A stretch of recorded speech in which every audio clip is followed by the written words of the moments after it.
হিসাব বিজ্ঞান বিষয়ে আমরা যখন আর্থিক বিবরণী প্রস্তুত করি সেক্ষেত্রে বিষয়াদায় বিবরণী আর আর্থিক অবস্থার বিবরণীতে এই যে অগ্রিম শিক্ষানবিশ সেলামি রয়েছে 1000 টাকা, এই সমন্বয়টা কিভাবে লিখব সেটাই খুব সহজে আমি আলোচনা করব। আমি একটা একটা করে সমন্বয় আলোচনা করার চেষ্টা করি, কারণ বিশেষ করে সময় কম হলে শিক্ষার্থীদের বোরিং ফিল হয় না, যার কারণে আমি একটা করে সমন্বয় সমাধান করি। আজকের হচ্ছে অগ্রিম শিক্ষানবিশ সেলামি কিভাবে লিখতে হবে।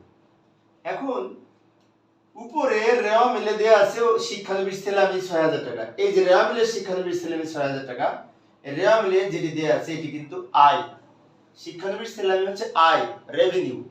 এবং এই শিক্ষানবিশ সেলামি অপরিচালন আয় হিসেবে আমরা যখন বিষয়াদায় বিবরণী প্রস্তুত করব, তখন বিষয়াদায় বিবরণী যে অপরিচালন আয় বা অন্যান্য আয় যাই বলি না কেন, সেই অন্যান্য আয়ের মধ্যে এই শিক্ষানবিশ সেলামি বসে, এটা তো আমরা জানি। এবং এই যে 6000 টাকা শিক্ষানবিশ সেলামি অপরিচালন বা অন্যান্য আয়ের মধ্যে লিখবো বিষয়াদায় বিবরণীতে। এর সাথে অগ্রিম শিক্ষানবিশ সেলামি 1000 টাকা রয়েছে, অগ্রিম বাদ যায়। এটা যেহেতু আয়, এই আয় থেকে যেহেতু অগ্রিম রয়েছে 1000 টাকা, অগ্রিম বিয়োগ করব। তো এই 6000 থেকে 1000 বিয়োগ করে এখানে 5000 টাকা থাকবে। বিষয়টি আরেকবার বলছি, লক্ষ্য করি। শিক্ষানবিশ সেলামি আমরা লিখবো বিষয়াদায় বিবরণীতে, শিক্ষানবিশ সেলামি থেকে অগ্রিমটা বিয়োগ করব, সমন্বয় যেটি বলা আছে, তারপরে বাকিটা লিখব।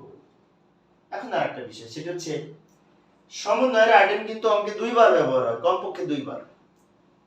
তাহলে এই অগ্রিম শিক্ষানবিশ সেলামি হচ্ছে, যেহেতু শিক্ষানবিশ সেলামি আয়, আয় অগ্রিম রয়েছে, অগ্রিম আয় দায়, সেজন্য একবার আমরা শিক্ষানবিশ সেলামি থেকে অগ্রিমটা বিয়োগ করেছি এই 1000 টাকা।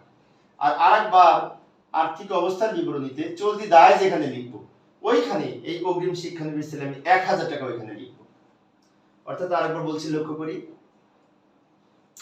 অগ্রিম শিক্ষানবিশ সেলামি যে 1000 টাকা ছিল, এই টাকাটা একবার আমরা কি করব, বিষয়াদায় বিবরণীতে এই শিক্ষানবিশ সেলামি যখন লিখব সেখান থেকে বিয়োগ করব। আর আরেকবার চলতি দায় পাশে অগ্রিম শিক্ষানবিশ সেলামি নামে লিখব, কারণ অগ্রিম আয় যেহেতু দায়, তাই অগ্রিম শিক্ষানবিশ সেলামিটাও দায় হিসেবে গণ্য হবে।